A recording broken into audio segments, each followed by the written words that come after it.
Imaginez une vieille place européenne, un soir d'octobre de l'année 1918. Les feuilles virevoltent dans l'air et les cloches des églises entonnent un requiem pour les millions d'âmes emportées par la Grande Guerre. La lumière jaunâtre des lampes à paraffine vacille aux fenêtres des maisons. Et quelque part au fond de ces maisons sont assis des gens qui ne sont plus les mêmes qu'il y a 4 ans. Ils regardent leurs mains et ne les reconnaissent pas. Ils se regardent dans le miroir et voient d'autres visages. Le monde qu'ils ont connu est en ruine et le nouveau n'est pas encore né. Et dans ce silence, dans ce fossé, entre l'ancien et le nouveau, quelque chose de sombre commence à s'agiter, quelque chose que l'on appellera plus tard le fascisme. Bonjour chers auditeurs, aujourd'hui nous partons en voyage sur les chemins sinueux de l'esprit humain à l'endroit où naissent les idées qui peuvent bouleverser le monde. Indiquez dans les commentaires la ville d'où vous venez et l'heure qu'il est. J'aimerais savoir où l'histoire de cette nuit vous a emmené. Fermez les yeux et sentez le souffle du temps. L'Europe de l'année 1918 est comme un patient qui vient de se réveiller d'une lourde opération. La Première Guerre mondiale est terminée, mais ses fantômes errent encore dans les rues des villes. L'odeur de la poudre est ancrée dans les murs des maisons et les images des tranchées, où une vie humaine valait moins qu'une balle, sont à jamais ancrées dans les mémoires. C'est dans cette atmosphère de douleur et de frustration que mûrissent les idées qui changeront le visage du XXe siècle.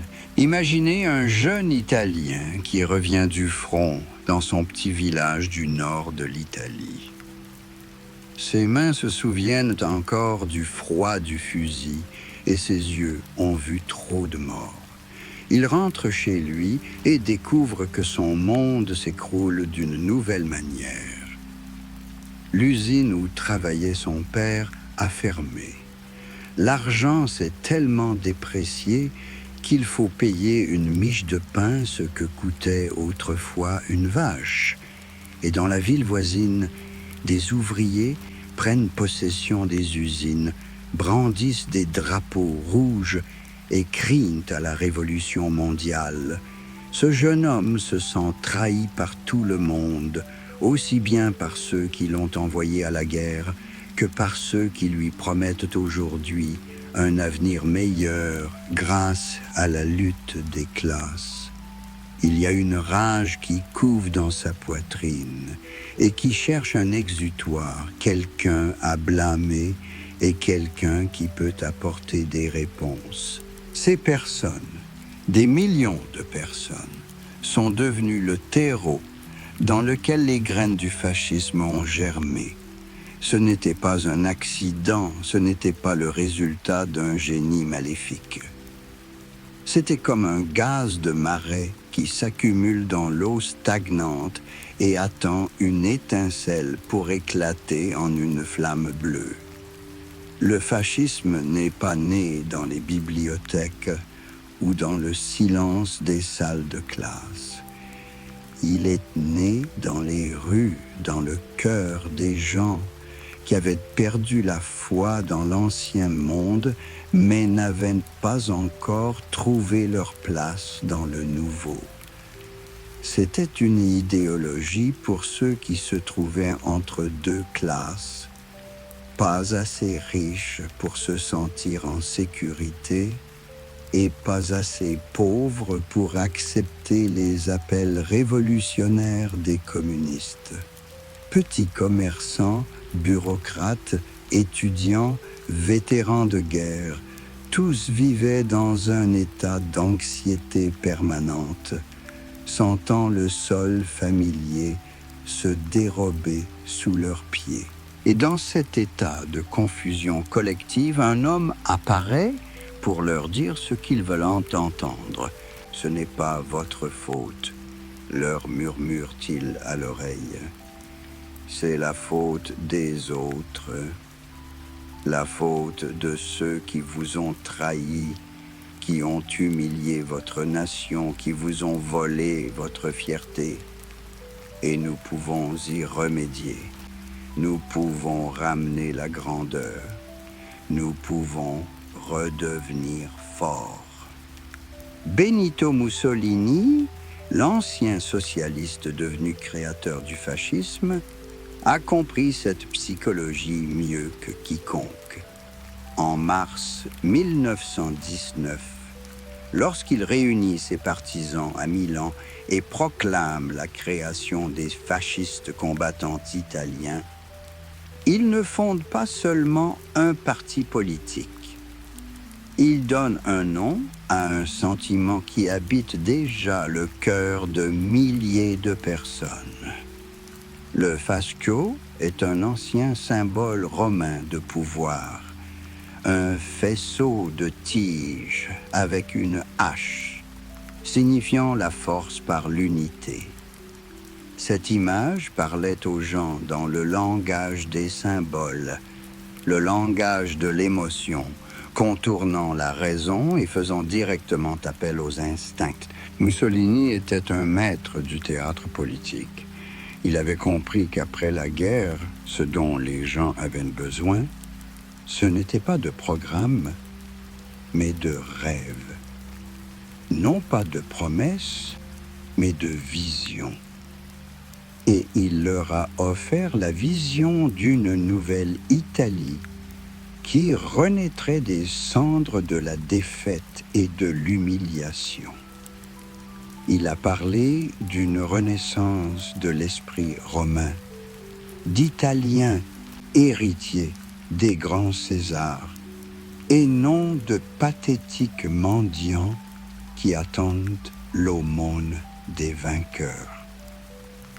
Les premiers programmes des fascistes juxtaposent étrangement des idées de gauche et de droite.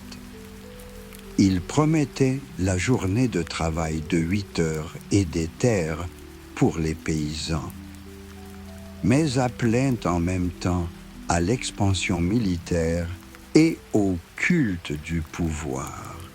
Il ne s'agissait pas d'un programme au sens classique du terme, mais d'une carte émotionnelle du monde que les fascistes voulaient construire. Un monde où il n'y aurait pas de place pour la faiblesse, où la nation deviendrait un organisme unifié, où chaque homme trouverait sa place dans la grande marche vers la grandeur. Mais derrière ces belles paroles se cachait une autre réalité. Les chemises noires, unités armées fascistes, ont défilé dans les rues des villes italiennes, laissant derrière elles des socialistes battus et des bureaux de journaux de gauche vandalisés. C'était de la violence déguisée en patriotisme, une agression qui se faisait passer pour la défense des intérêts nationaux.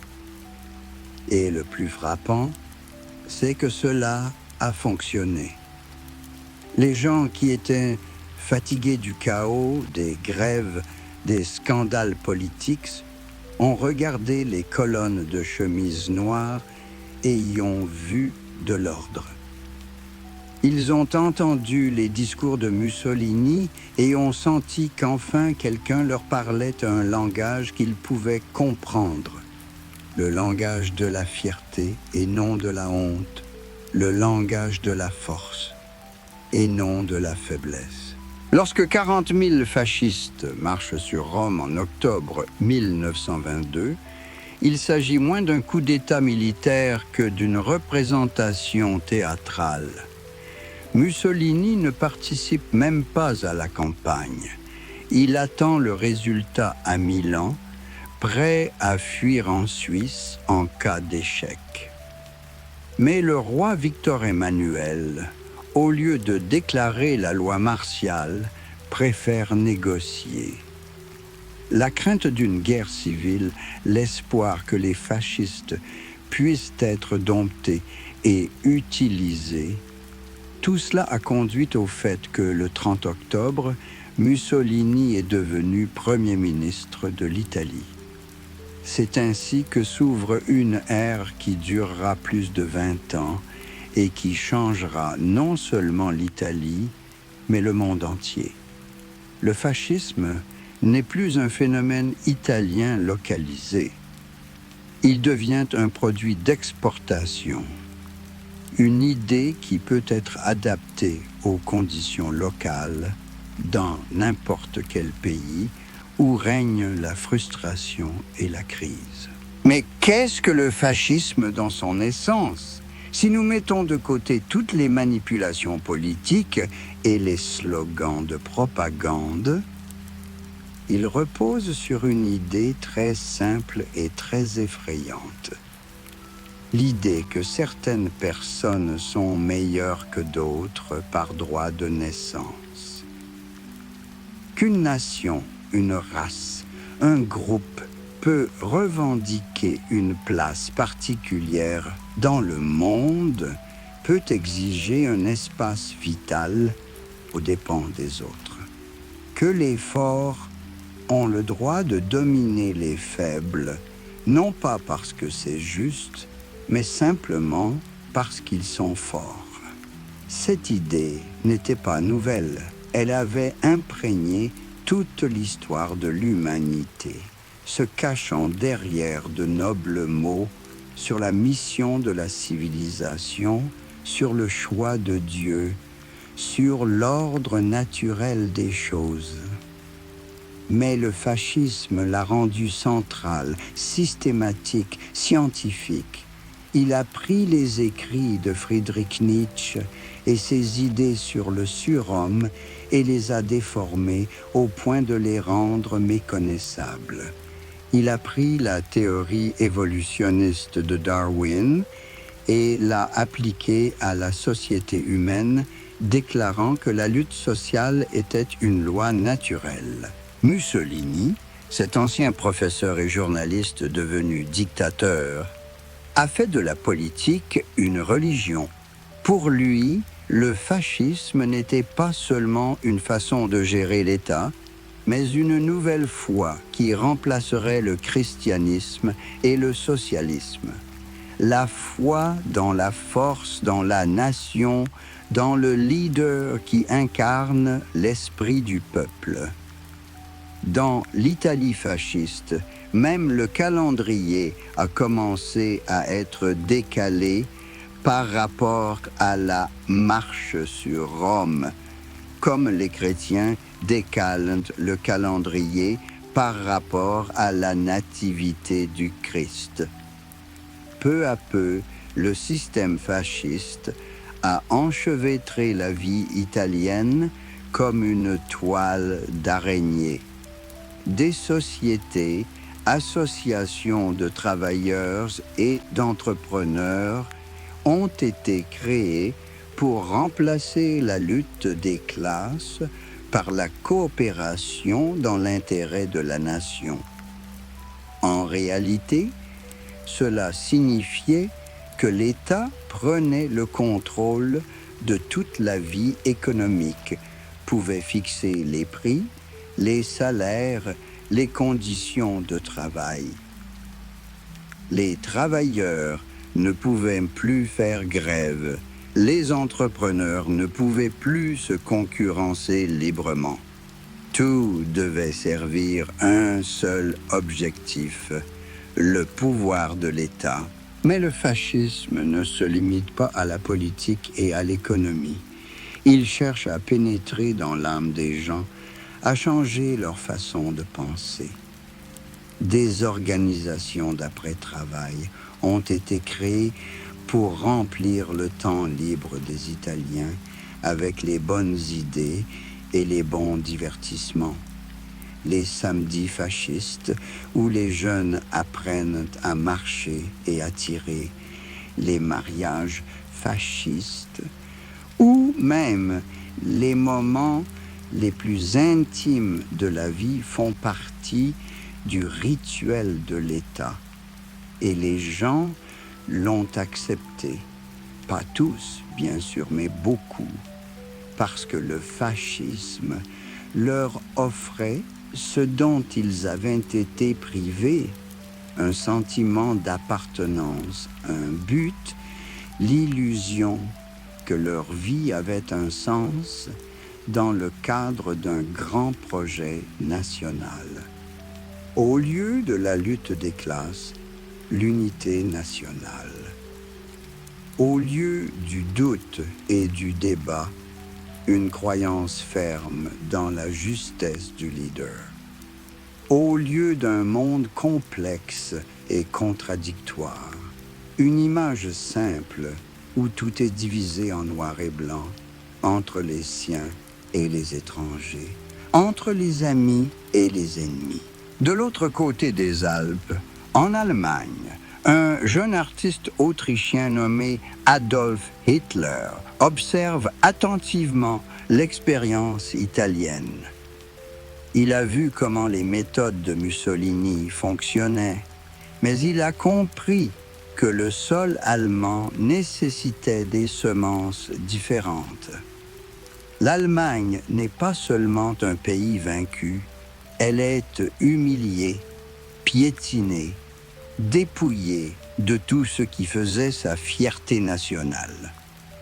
Le traité de Versailles lui a imposé de telles restrictions que tout Allemand lisant ces articles éprouverait une honte brûlante. Imaginez Munich au début des années 20. Les brasseries sont pleines d'anciens soldats qui ne trouvent pas de travail. Des rassemblements ont lieu dans les rues où les orateurs promettent une montagne d'or, mais demain, tout peut basculer. L'argent se déprécie si vite que les gens reçoivent leur salaire 2 fois par jour et courent immédiatement le dépenser avant qu'il ne se transforme en un beau mais inutile morceau de papier. C'est dans ce chaos que naît la légende du coup de poignard dans le dos, selon laquelle l'armée allemande n'a pas été vaincue sur le champ de bataille, mais a été trahie par les criminels de novembre, les hommes politiques qui ont signé l'armistice. Et c'est dans cette atmosphère de trahison et d'humiliation qu'Hitler trouve sa voie. Il n'était pas un grand orateur par nature. Au contraire, cet homme de petite taille à la coiffure ridicule était longtemps resté en marge de la vie politique munichoise.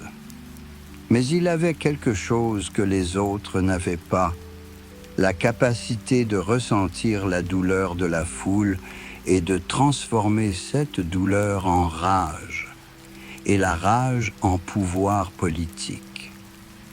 Lorsque Hitler a tenté de prendre le pouvoir en Bavière en 1923, le fameux putsch de la bière, il a complètement échoué. La police a dispersé ses partisans, plusieurs personnes ont été tuées. Hitler lui-même a été arrêté. Mais même en prison, il a compris une chose importante. On ne peut pas prendre le pouvoir par la force. Il faut gagner le cœur des gens, leur offrir quelque chose qu'ils sont prêts à accepter volontairement.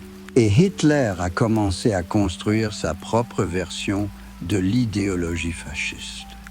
Si Mussolini s'est appuyé sur les idées de la grandeur de Rome et de l'Empire méditerranéen, Hitler a creusé plus profondément. Il s'est tourné vers les coins les plus sombres de la conscience européenne, vers les théories raciales qui agitaient l'esprit des pseudo-scientifiques depuis un demi-siècle. Le racisme n'est pas une invention d'Hitler. L'idée de la suprématie blanche, de l'inégalité des races humaines, du fait que certains peuples sont destinés à en dominer d'autres, était dans l'air au XIXe siècle.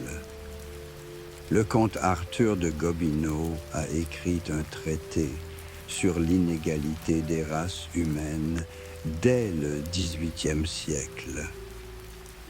Houston Stewart Chamberlain a créé toute une philosophie de la supériorité germanique.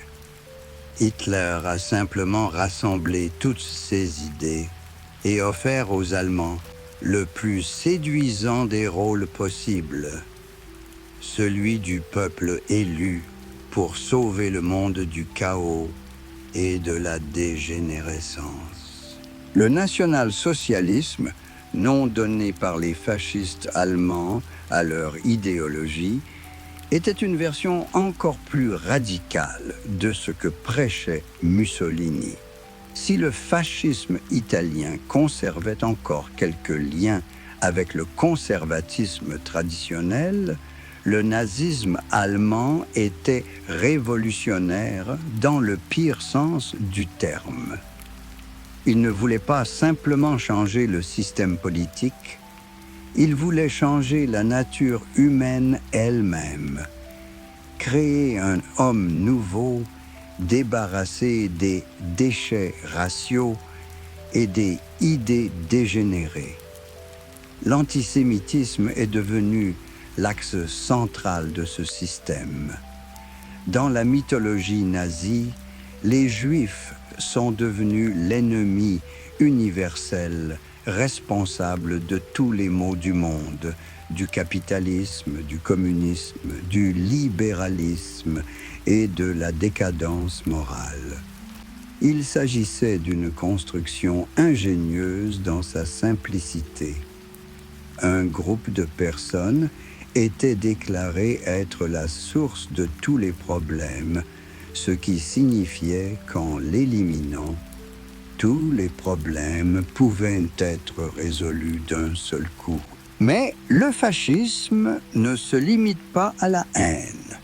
Il propose un programme positif, la création d'une communauté populaire où chaque Allemand, quelle que soit sa classe, trouverait sa place dans une hiérarchie stricte.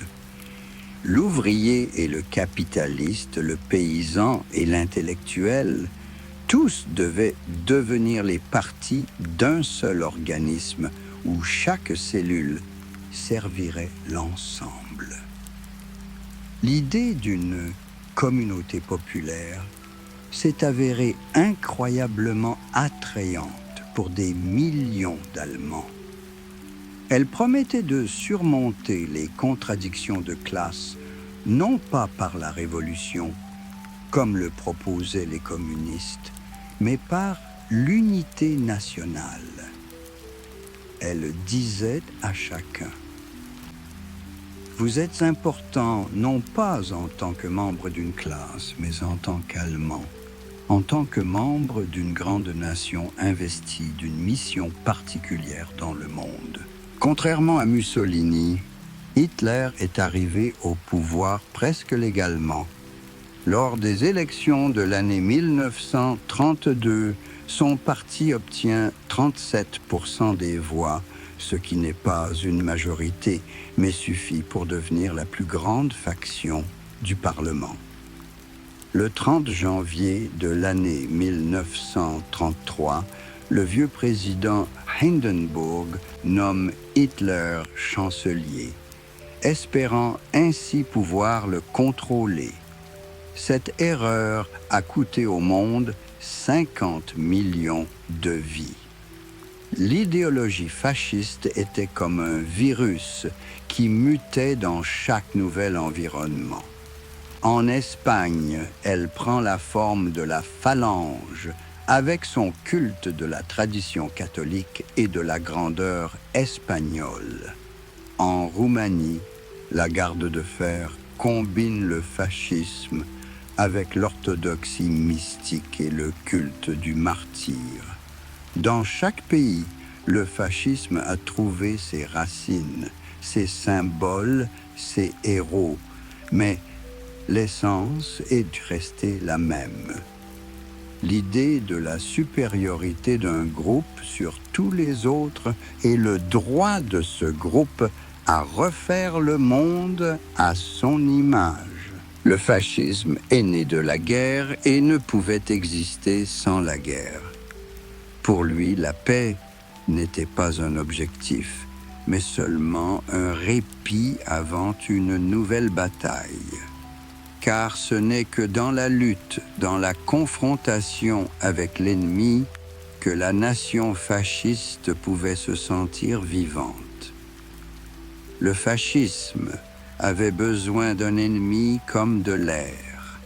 Sans ennemi, l'idéologie fasciste perdait son sens. L'énergie fasciste se dissolvait dans la routine quotidienne. Et il y avait toujours des ennemis, communistes, libéraux, pacifistes, intellectuels, étrangers, minorités nationales. La liste est infinie et peut être complétée à volonté. L'essentiel était de maintenir dans la société le sentiment d'une forteresse assiégée, le sentiment que les ennemis étaient partout, et que seule l'unité autour du chef pouvait sauver la nation de la ruine. Imaginez un matin d'hiver le 30 janvier à Berlin en l'an 1933. La neige s'étend sur les toits, recouvrant la ville d'un blanc manteau de silence, et dans les bureaux du gouvernement se joue un drame qui changera le cours de l'histoire. Le vieux maréchal Hindenburg, héros de la guerre précédente, signe le décret nommant Adolf Hitler chancelier. Sa main tremble, sous l'effet de l'âge ou d'un pressentiment. Il pense nommer une marionnette qu'il peut contrôler. Il ne sait pas qu'il vient d'ouvrir la boîte de Pandore, d'où jailliront des forces qui pourraient consumer le monde entier. Les premiers mois du régime hitlérien ressemblent à une étrange danse. D'un côté, un semblant de légitimité, un gouvernement de coalition où les nazis n'occupent que 4 postes sur 15. De l'autre, le travail sous-jacent de destruction de toutes les institutions démocratiques. Il s'agissait d'un processus que les nazis eux-mêmes appelaient unification, c'est-à-dire la transformation de toute l'Allemagne en un organisme unique, soumis à une seule volonté. Le 27 février, un événement s'est produit que les nazis ont utilisé avec une ingéniosité politique géniale. Le Reichstag brûlait. Le symbole de la démocratie allemande était transformé en un gigantesque feu de joie en plein Berlin la nuit. Les flammes dansaient aux fenêtres, projetant des ombres rouges sur la neige. Et Hitler et ses acolytes étaient déjà en train de comploter pour exploiter la catastrophe. Peu importe qui a mis le feu au bâtiment, ce qui compte, c'est que les communistes puissent être tenus pour responsables de l'incendie. Le décret sur la défense du peuple et de l'État, publié le lendemain, a signé l'arrêt de mort de la démocratie allemande. Officiellement, il était censé protéger le pays de la menace communiste. En réalité, il suspend tous les droits fondamentaux des citoyens. liberté d'expression, liberté de réunion, inviolabilité du domicile. Du jour au lendemain, l'Allemagne est devenue un État policier où n'importe qui pouvait être arrêté s'il était soupçonné d'activité anti-étatique. Mais le pire n'est pas le décret lui-même, mais la façon dont la société l'a accepté. Des millions d'Allemands ont poussé un soupir de soulagement. Enfin, quelqu'un avait mis de l'ordre. Le chaos de la République de Weimar, avec ses coalitions sans fin, ses scandales et sa confusion politique, était enfin terminé. Les gens étaient prêts à sacrifier la liberté pour la stabilité, et Hitler leur a donné cette stabilité, la stabilité de la prison. Le 23 mars de l'année 1933, le Parlement allemand adopte une loi qui l'abolit de fait. La loi pour l'élimination de la détresse du peuple et de l'État semblait presque innocente, mais elle transférait les pleins pouvoirs législatifs à Hitler pour 4 ans. Les députés votaient leur propre mort politique et nombre d'entre eux l'ont parfaitement compris. Mais que peuvent-ils faire? Le bâtiment du Parlement est entouré de troupes d'assaut. L'odeur de la violence plane dans l'air et ceux qui auraient pu résister sont déjà en prison. Désormais, Hitler n'a plus à compter avec le Parlement, le président, la Constitution. Il pouvait créer une nouvelle réalité de ses propres mains, modeler la société allemande pour qu'elle corresponde à sa vision. Et il s'est attelé à cette tâche avec une systématicité qui a étonné même ses contemporains. Les premiers à disparaître sont les communistes.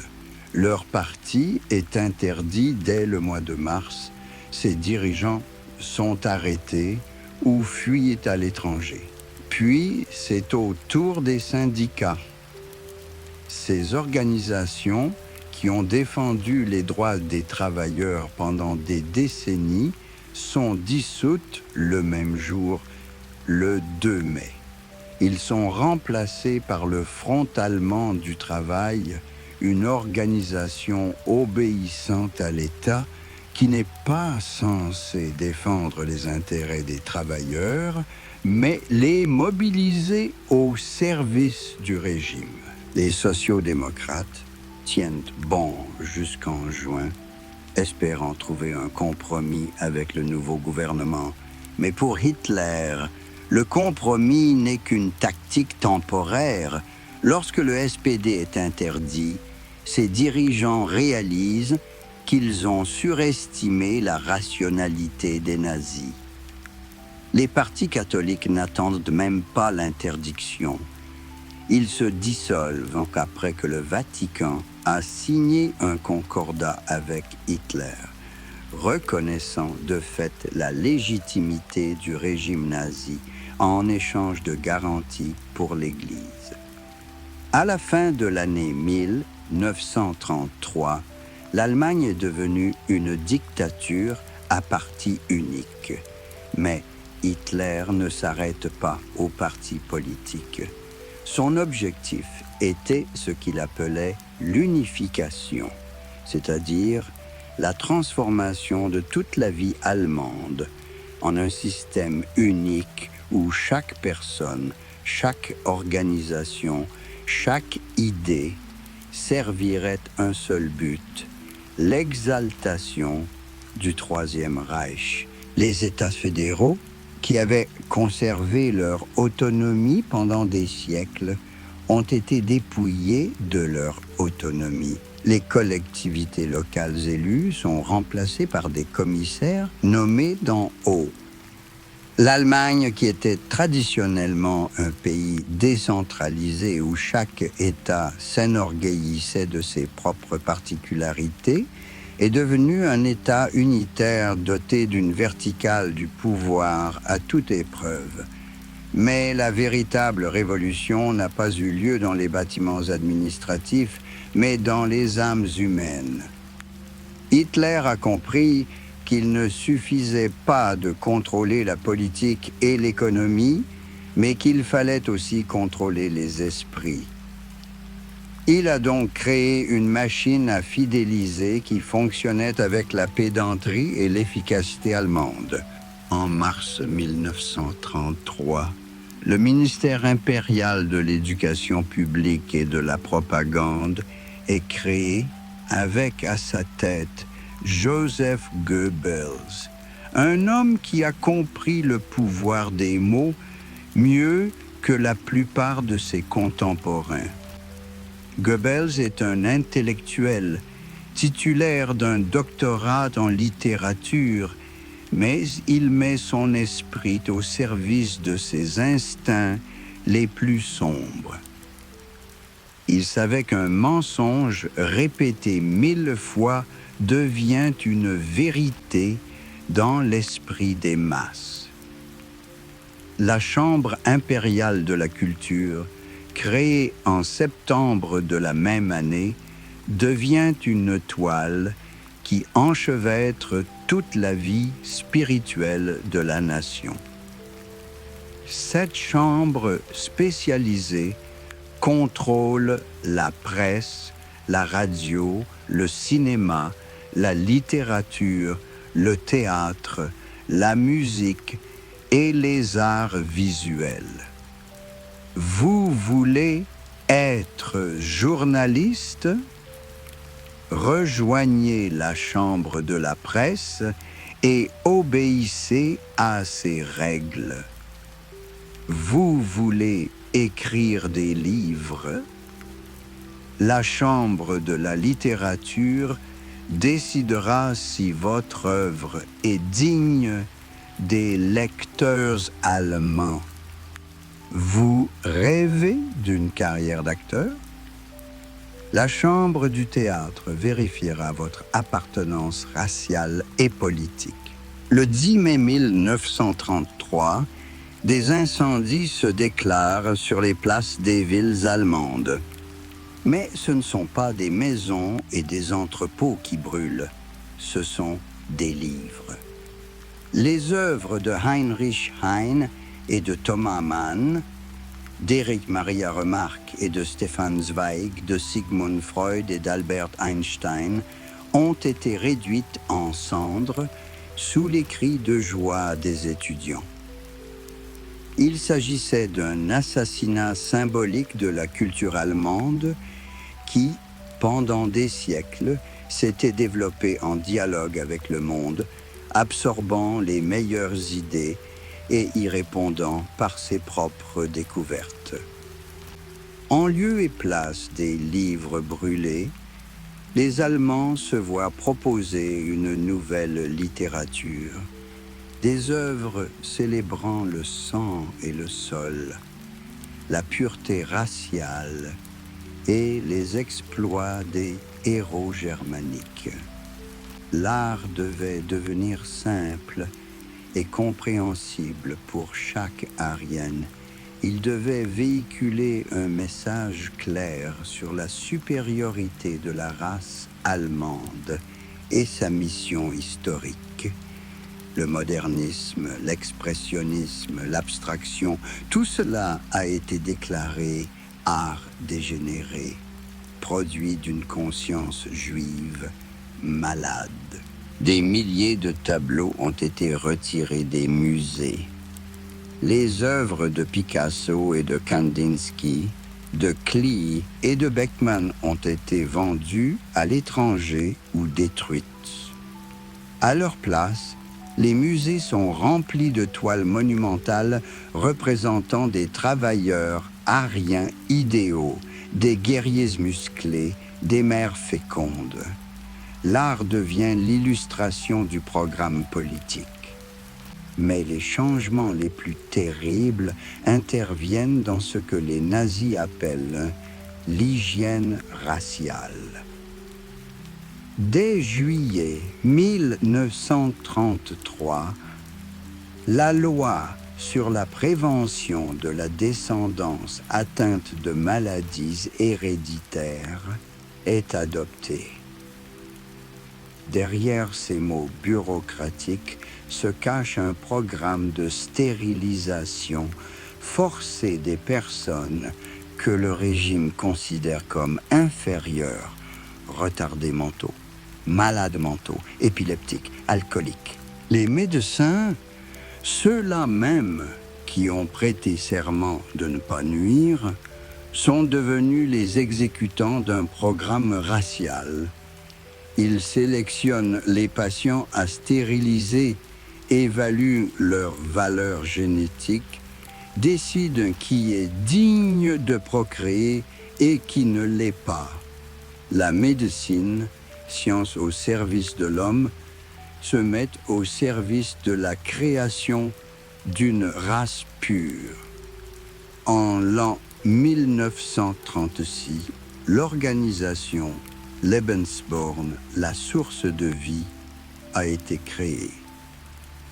Sa mission consiste à élever un homme nouveau, c'est-à-dire à sélectionner des enfants issus de parents de race complète. Il ne s'agit pas seulement d'une expérience sociale, mais d'une tentative d'appliquer à l'homme les mêmes principes que ceux utilisés pour l'élevage des animaux. L'homme est transformé en matériau pour la construction d'une race. Pendant ce temps, la machine punitive de l'État nazi prend de l'ampleur. Les troupes d'assaut, les SA, qui avaient porté Hitler au pouvoir, sont rapidement devenus un handicap. Leur chef, Ernst Röhm, rêve d'une seconde révolution qui balayerait non seulement les opposants politiques, mais aussi les élites traditionnelles, généraux, industriels, fonctionnaires. Mais Hitler n'a pas besoin d'une telle révolution, il a besoin de leur soutien. Le 30 juin de l'année 1934, lors de la nuit dite des longs couteaux, les SS, sur ordre d'Hitler, massacrent leurs anciens compagnons d'armes. Röhm et des dizaines d'autres dirigeants des SA sont tués sans procès. C'est un message adressé à tous ceux qui remettent en cause l'autorité absolue du Führer. Tout le monde, même le plus proche collaborateur, peut être sacrifié s'il devient un obstacle. Les SS, sous la direction de Heinrich Himmler, deviennent le pilier du régime. Ce ne sont pas de simples gardes, mais un ordre d'un genre nouveau, dont les membres sont sélectionnés selon des critères raciaux et physiques stricts. Himmler rêve de créer une nouvelle aristocratie du sang et du sol, une élite qui régnera sur le monde conquis.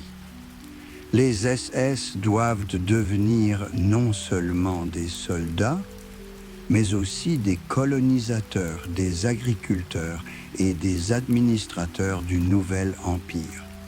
En l'an 1934, le service de sécurité, le SD, est créé, cerveau de l'appareil répressif qui recueille des informations sur l'état d'esprit de la société, identifie les ennemis potentiels et planifie des opérations pour les neutraliser. La Gestapo, la police secrète de l'État, devient le bras armé de ce système. Ces agents sont partout, dans les écoles et les universités, dans les usines et les bureaux, et même dans les familles. Les Allemands, apprennent rapidement à regarder par-dessus leur épaule avant de dire ce qu'ils pensent. En 1935, Himmler a pris le contrôle de l'ensemble du système policier du Reich. Il a désormais entre les mains non seulement la police politique, mais aussi la police criminelle ordinaire, les pompiers et la police de la route. L'ensemble du système d'ordre public devient un instrument de contrôle politique. Non seulement les voleurs et les assassins sont désormais considérés comme des criminels, mais aussi ceux qui pensent mal, qui doutent de la grandeur de la nation, qui ne font pas preuve de suffisamment d'enthousiasme. Les camps de concentration commencent à pousser comme des champignons après la pluie. Le premier camp de Dachau est ouvert dès le mois de mars 1933. Dans un premier temps, les opposants politiques, communistes, sociodémocrates, syndicalistes, y sont envoyés. Mais, peu à peu, les catégories de prisonniers s'élargissent, criminels, vagabonds, prostituées, témoins de Jéhovah homosexuels, tous ceux qui ne correspondent pas à l'idéal nazi d'une communauté populaire. C'est alors que les Juifs ont commencé à disparaître. Ils ont d'abord été simplement renvoyés de la fonction publique, puis il leur a été interdit d'exercer le droit et la médecine. Et enfin, ils ont été expulsés des écoles et des universités. Chaque décret, chaque restriction est présentée comme une mesure temporaire, comme une nécessité pour la défense du peuple allemand. Mais derrière ces formulations bureaucratiques se cache un plan terrifiant dans sa totalité. Le 15 septembre 1935, à Nuremberg, la ville des cathédrales médiévales et des artisans, des lois ont été adoptées qui ont changé à jamais le concept de dignité humaine. Les lois raciales de Nuremberg ont privé les Juifs de leur citoyenneté allemande, leur ont interdit de se marier avec des non-juifs et ont fait d'eux des citoyens de seconde zone dans leur propre pays. La loi a été rédigée par des juristes, adoptée par un parlement légalement élu et publiée dans les journaux officiels. La discrimination a acquis le statut de politique d'État. Mais les nazis sont allés encore plus loin. Ils ont compris que pour que leur idéologie triomphe pleinement, il ne suffisait pas de contrôler la politique et l'économie. Il fallait contrôler la culture elle-même, la pensée même du peuple. Ils ont donc commencé à réécrire l'histoire, à refaire l'art, à rééduquer les enfants. Dans les écoles, les enfants allemands apprennent désormais la science raciale, la pseudo-science de la supériorité de la race aryenne. Les manuels d'histoire racontent la lutte héroïque des tribus germaniques contre les légions romaines, les glorieux exploits des chevaliers teutoniques, la façon dont les Juifs et les slaves ont parasité pendant des siècles le travail honnête des paysans et des artisans allemands. La géographie est devenue la justification de la théorie de l'espace vital, l'idée que le peuple allemand avait besoin de nouvelles terres pour son développement biologique. Même les mathématiques et la physique n'ont pas échappé à l'idéologisation. La théorie de la relativité d'Einstein a été déclarée pseudo-science juive et a été combattue par la physique arienne basée sur le bon sens et la sagesse populaire. Les mathématiques abstraites sont considérées comme le produit d'une pensée sémite, incapable d'une perception concrète et pratique du monde. Le cinéma devient alors un puissant outil de propagande.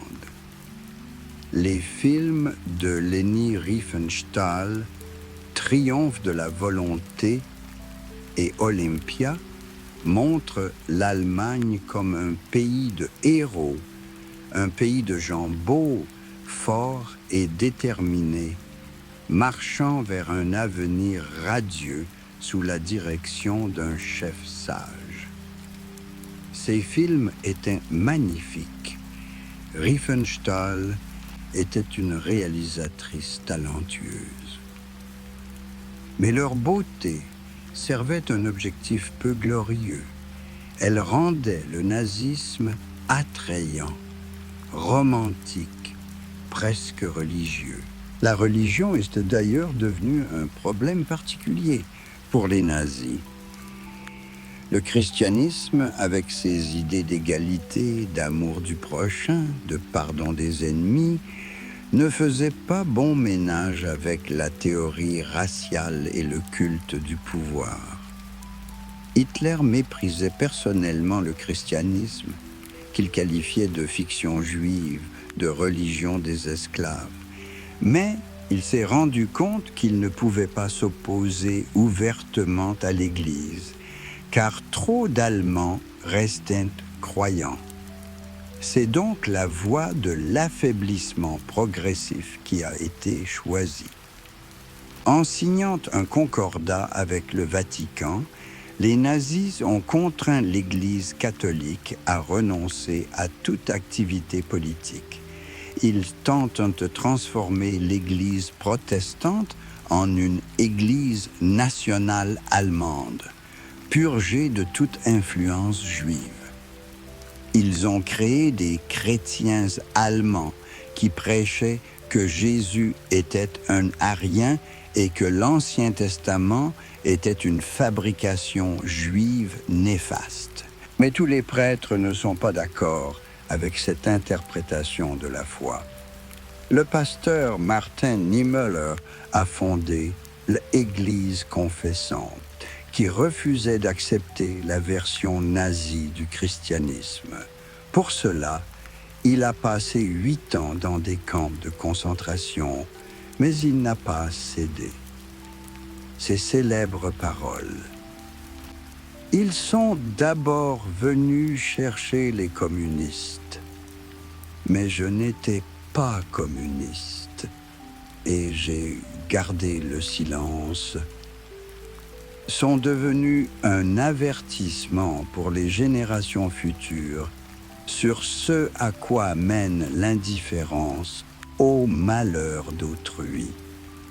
La politique économique des nazis était également subordonnée à leurs objectifs idéologiques. Ils ne recherchent pas la prospérité pour la prospérité. Ils préparent le pays à la guerre. Le plan quadriennal mis en place en 1936 sous Hermann Göring est essentiellement un plan de mobilisation militaire. L'industrie allemande est reconstruite pour produire des armes, des avions et des chars. Le chômage, qui était le fléau de la République de Weimar, a bien été éliminé. Mais ce n'est pas parce que les nazis ont trouvé une formule magique pour le développement économique, mais parce qu'ils ont mis des millions de personnes au travail pour construire des autobahns, des usines militaires et des fortifications. Chaque travailleur allemand est devenu un rouage d'une machine de guerre qui se préparait à conquérir le monde. La joie par la force, tel était le nom du programme nazi censé combler le temps libre des travailleurs par des divertissements appropriés. Croisières bon marché, pièces de théâtre, événements sportifs. Tout cela était offert aux travailleurs en échange du droit de grève et de syndicats indépendants. Il s'agissait d'un système de paternalisme total. L'État savait ce qui était le mieux pour vous. L'État vous fournissait tout ce dont vous aviez besoin, mais en échange, vous deviez lui donner votre âme. Les nazis ont transformé le 1er mai, qui était traditionnellement un jour de solidarité internationale entre les travailleurs, en fête nationale du travail. Les drapeaux rouges ont été remplacés par des croix gammées, les chants internationaux par des hymnes au Vaterland.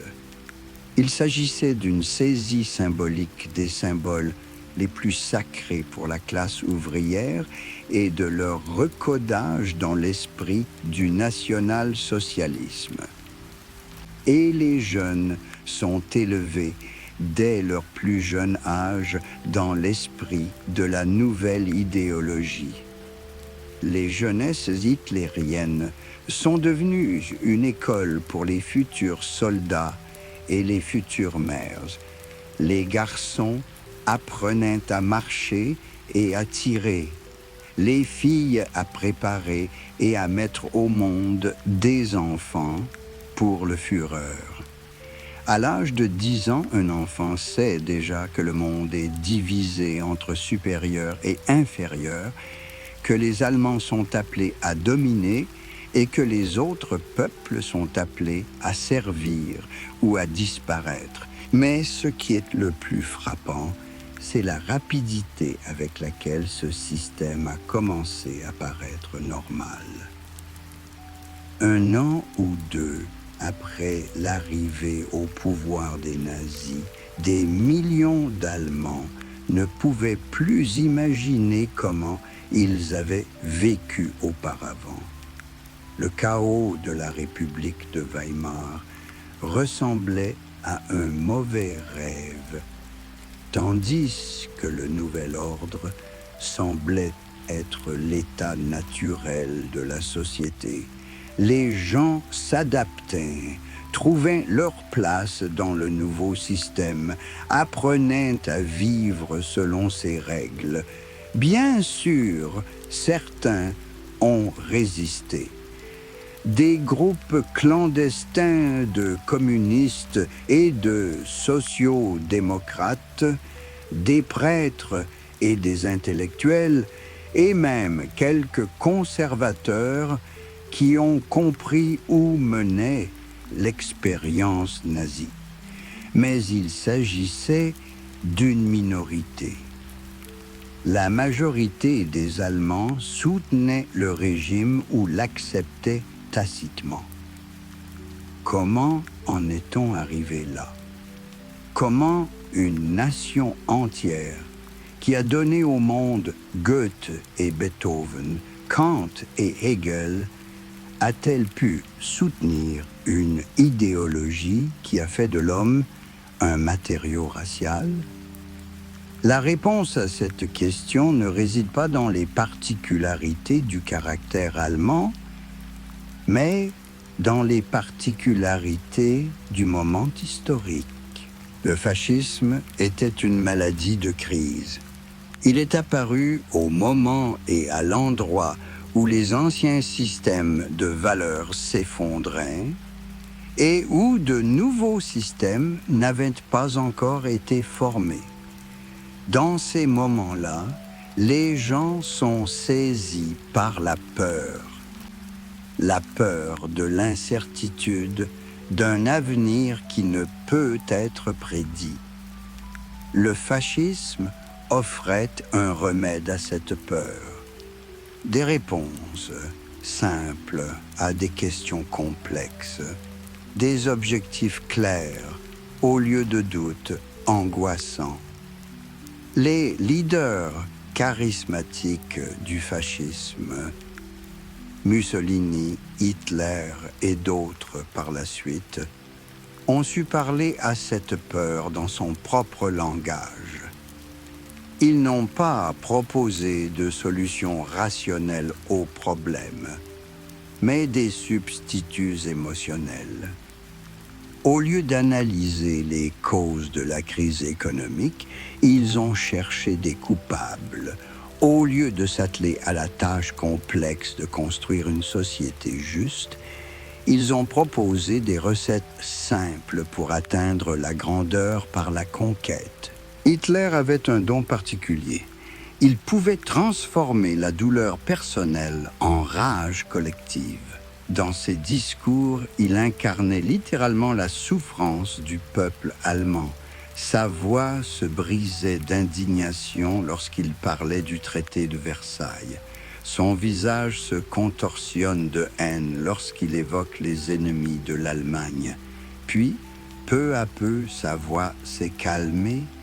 Elle est devenue plus confiante lorsqu'il a parlé de la grandeur future du Reich.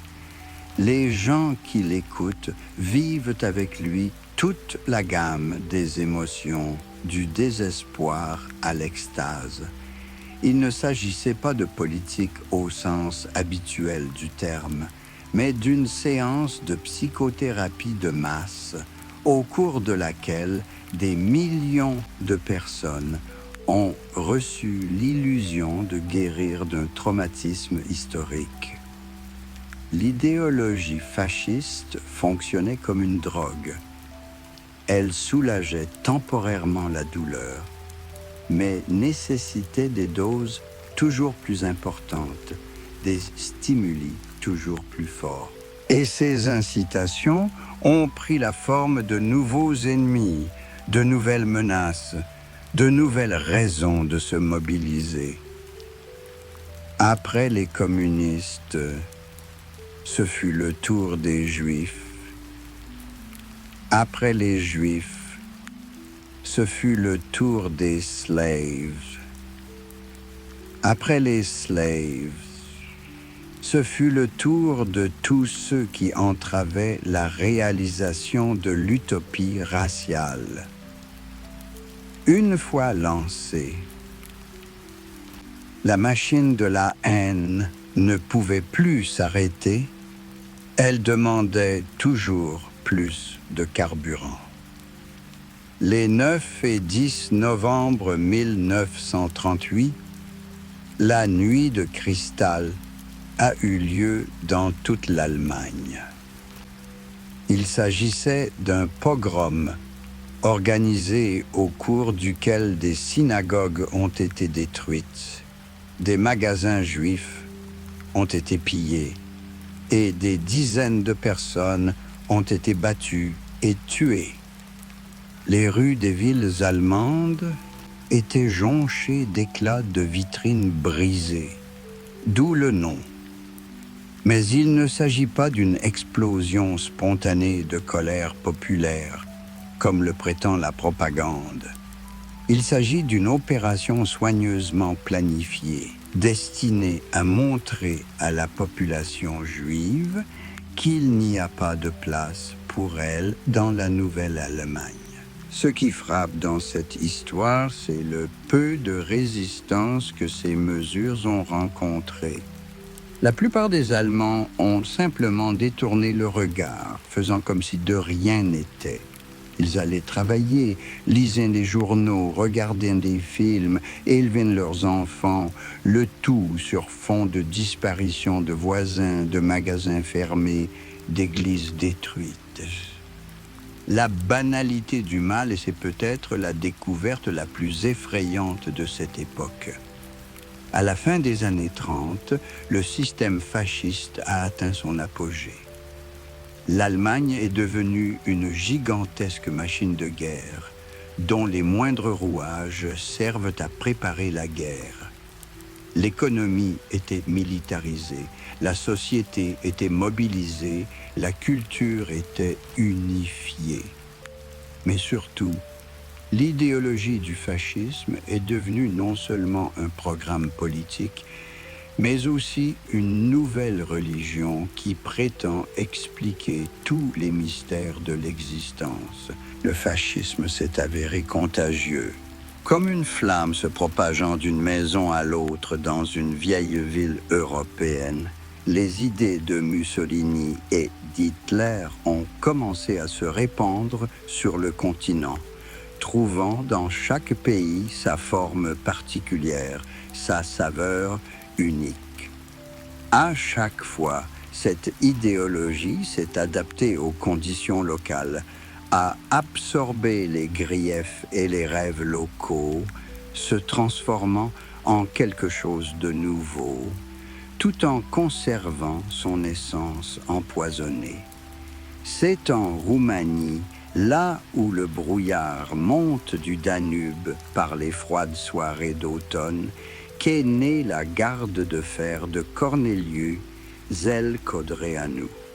Le fascisme roumain est particulier. Il associe la haine raciale au mysticisme orthodoxe, créant un mouvement qui appelle à la purification par la souffrance et la mort. Les gardes portaient des chemises blanches avec des sacs de terre verts sur la poitrine, symbole du lien avec leur terre natale. Ils ont créé des camps de travail où le travail physique était combiné à des exercices spirituels, où les jeunes Roumains étaient endurcis en vue de la lutte à venir contre les Juifs et les communistes.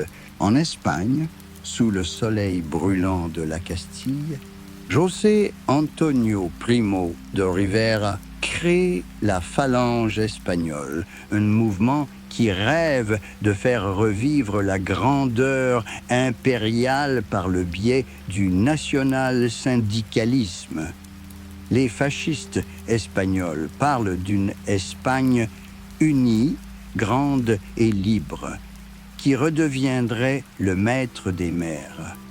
Ils rejetaient à la fois le capitalisme et le socialisme, proposant à la place un État corporatif où tous les Espagnols serviraient la cause commune de la restauration de la gloire nationale.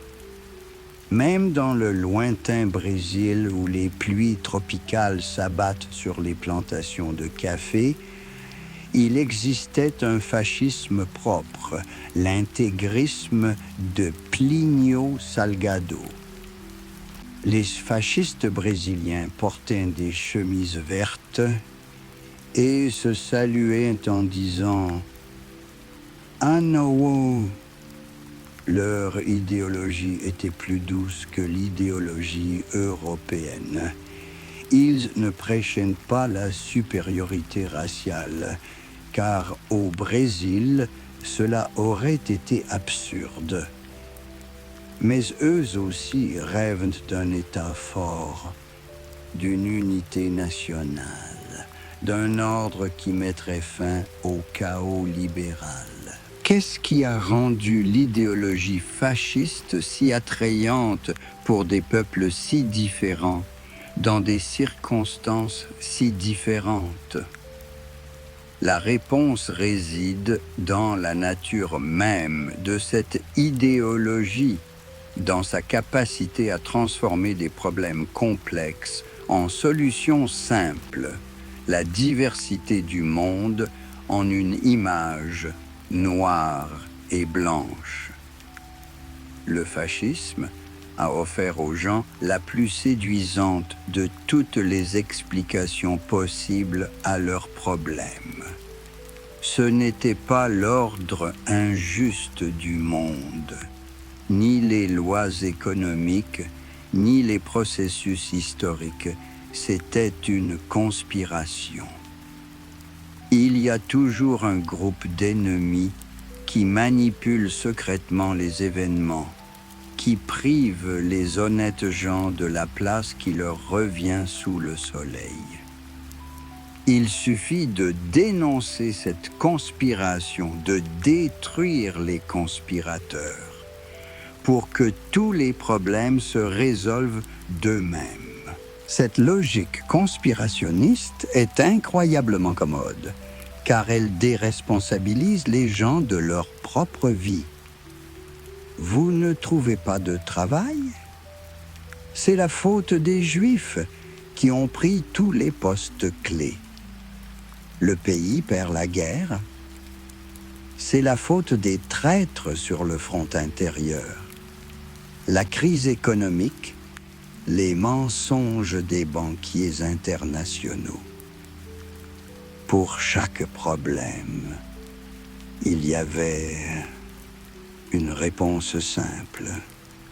Pour chaque échec, il y avait un coupable commode. Et surtout, le fascisme n'offrait pas seulement une explication des problèmes, mais une manière de les résoudre. Non pas par un travail long et minutieux, non pas par le compromis et la négociation, mais par la lutte, par la violence, par l'assujettissement du faible, par le fort. C'était une solution qui faisait appel aux instincts les plus primitifs, le désir de dominer, la faim de réponses simples, l'aspiration à une main forte qui ramènerait l'ordre. Les dirigeants fascistes comprenaient la psychologie des masses mieux que de nombreux psychologues professionnels. Ils savaient que les gens étaient moins motivés par des intérêts rationnels que par des émotions, la peur, la colère, la fierté, l'envie. Ils ont habilement joué sur ces émotions, transformant les rassemblements politiques en mystères religieux, où la foule fait l'expérience de la purification collective par la haine. Les congrès de Nuremberg du parti nazi ont été de tels mystères. Des centaines de milliers de personnes se sont rassemblées dans d'immenses stades décorés de croix gammées et d'aigles. Des projecteurs transperçaient l'obscurité de la nuit, créant une cathédrale de lumière. Des fanfares jouent des marches solennelles. Des chœurs chantent des hymnes à la grandeur du Reich. Au centre de toute cette action se tenait le Führer, un petit homme en chemise brune qui s'est soudain transformé en divinité, incarnation de la volonté de 70 millions de personnes. Les gens quittent ces congrès transformés. Ils avaient le sentiment de faire partie de quelque chose de grand, d'un drame historique dans lequel ils avaient un rôle honorable à jouer. C'était plus enivrant que n'importe quel vin, le sentiment que votre humble vie prenait un sens cosmique, que vous ne serviez pas seulement l'État, mais l'objectif supérieur de votre peuple. Le fascisme est passé maître dans l'art des symboles. La croix gammée, le salut romain, les processions aux flambeaux, les uniformes militaires, les monuments de granit. Tout cela créait une esthétique particulière du pouvoir qui agissait sur le subconscient des gens. Les architectes fascistes ont construit des bâtiments qui écrasaient les gens par leur taille.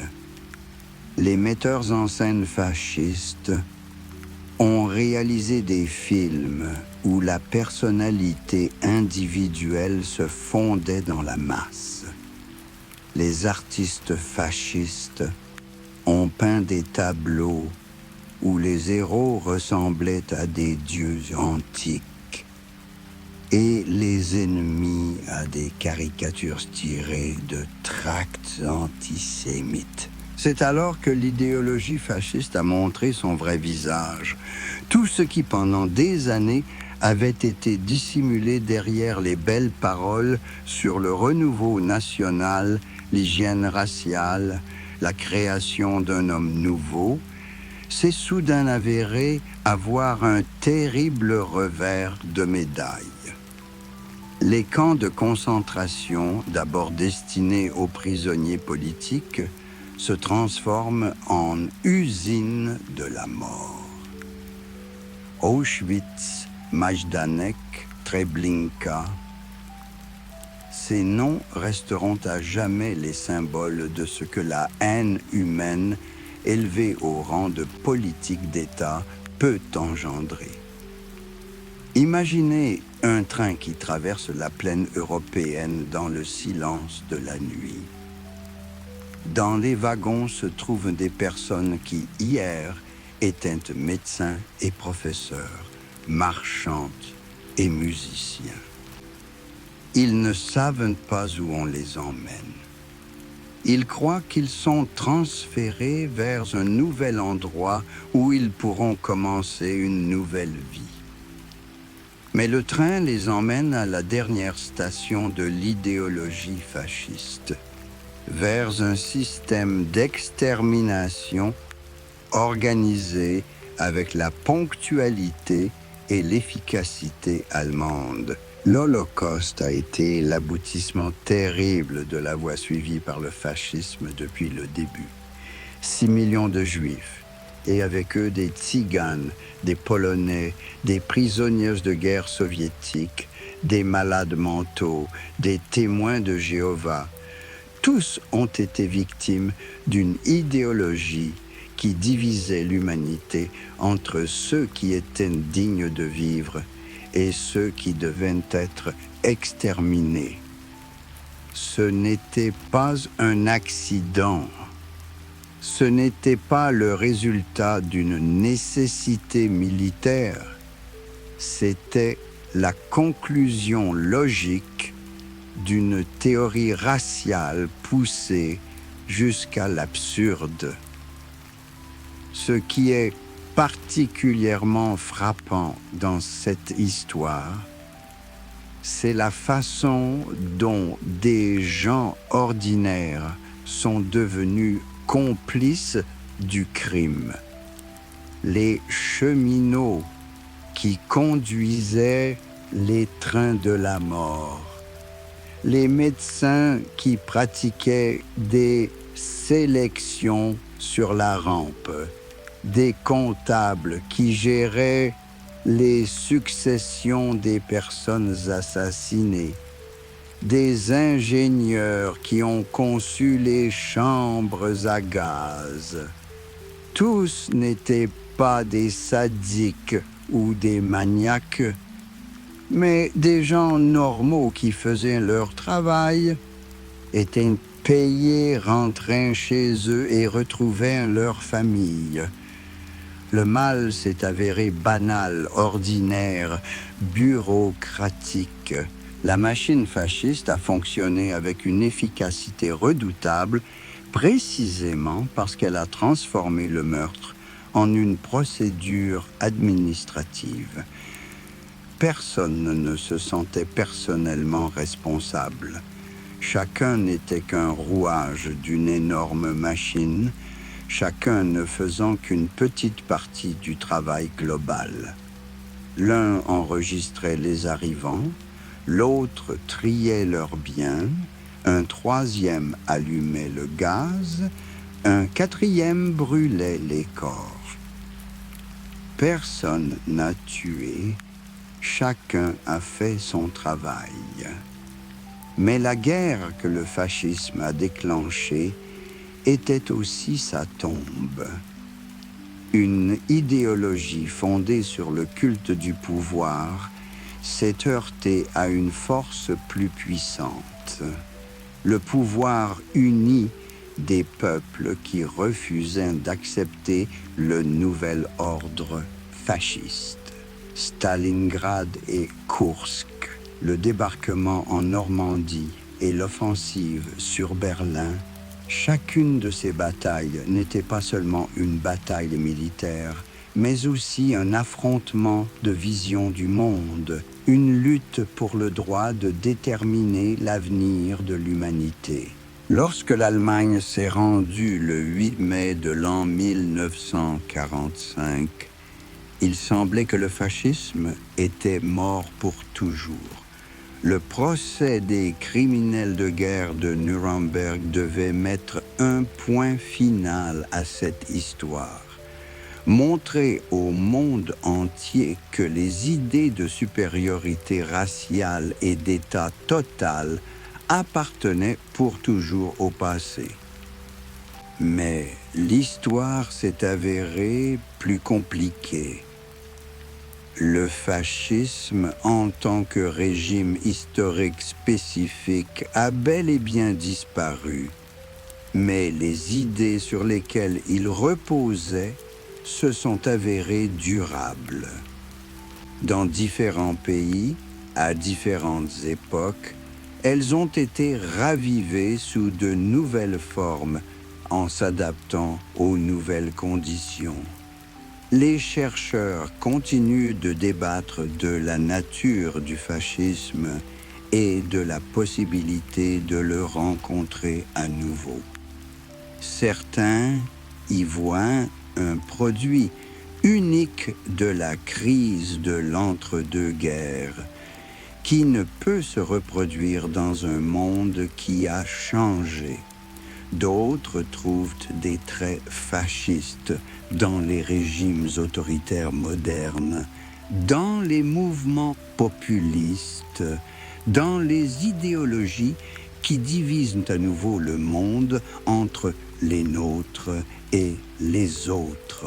Les historiens soviétiques considéraient le fascisme comme le dernier stade du capitalisme, comme un outil du grand capital contre la classe ouvrière. Les universitaires occidentaux ont créé la théorie du totalitarisme qui associe le fascisme et le stalinisme comme deux versions d'un même phénomène, le désir de l'État de contrôler totalement la société. Les phénoménologues ont tenté de comprendre le fascisme comme un phénomène historique unique généré par les conditions spécifiques d'une époque donnée. Mais derrière toutes ces querelles scientifiques se cache la question principale. Cela peut-il se reproduire ? Et la réponse à cette question ne relève pas de la science politique ou de la sociologie, mais de la nature humaine. Car le fascisme n'est pas une force extérieure qui s'empare de la société.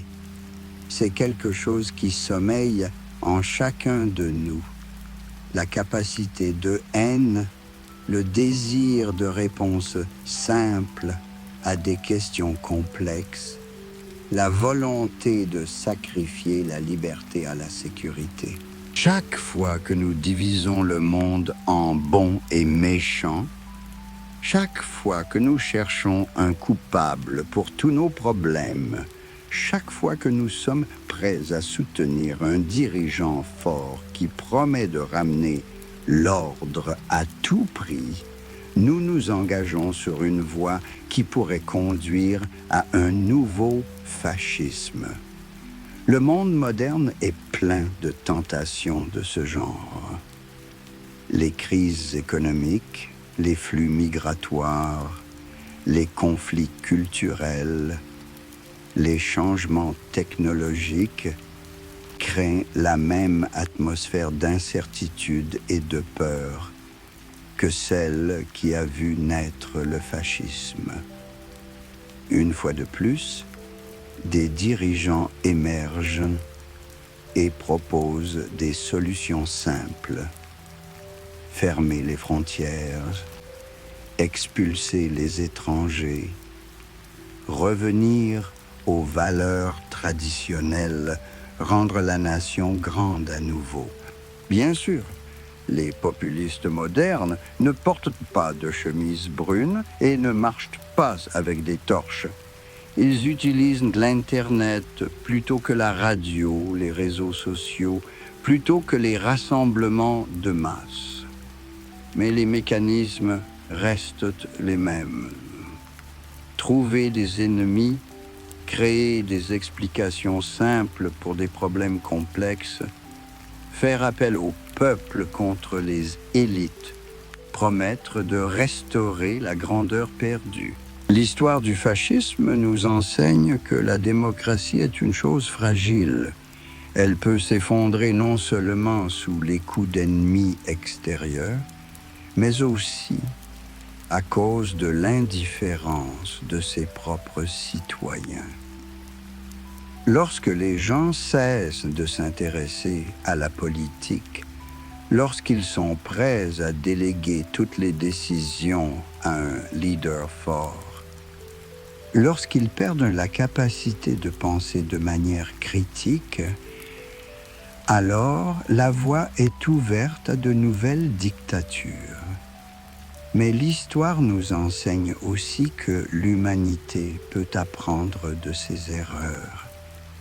L'intégration européenne, les institutions internationales de protection des droits de l'homme, le système de sécurité collective, tout cela a été créé précisément pour éviter que ne se répète le cauchemar des années 30 et 40. Et pourtant, la vigilance est toujours de mise. Car le fascisme n'est pas une pièce de musée, c'est une menace vivante qui peut ressurgir à tout moment, en tout lieu où règne la crise, la peur et la volonté des gens de croire en des solutions simples à des problèmes complexes. En vous endormant ce soir, pensez à cela. Pensez à l'importance de conserver la capacité de douter, d'avoir un esprit critique, de faire preuve de compassion. Pensez au fait que chacun d'entre nous est responsable de la société dans laquelle il vit et que la meilleure défense contre le fascisme n'est pas une armure ou des fusils, mais des personnes éduquées, pensantes et libres qui ne permettront à personne de transformer leur peur en haine et la haine en pouvoir politique. Bonne nuit, chers auditeurs. Rendez-vous à la prochaine conférence où nous voyagerons à nouveau dans les labyrinthes de l'histoire de l'humanité.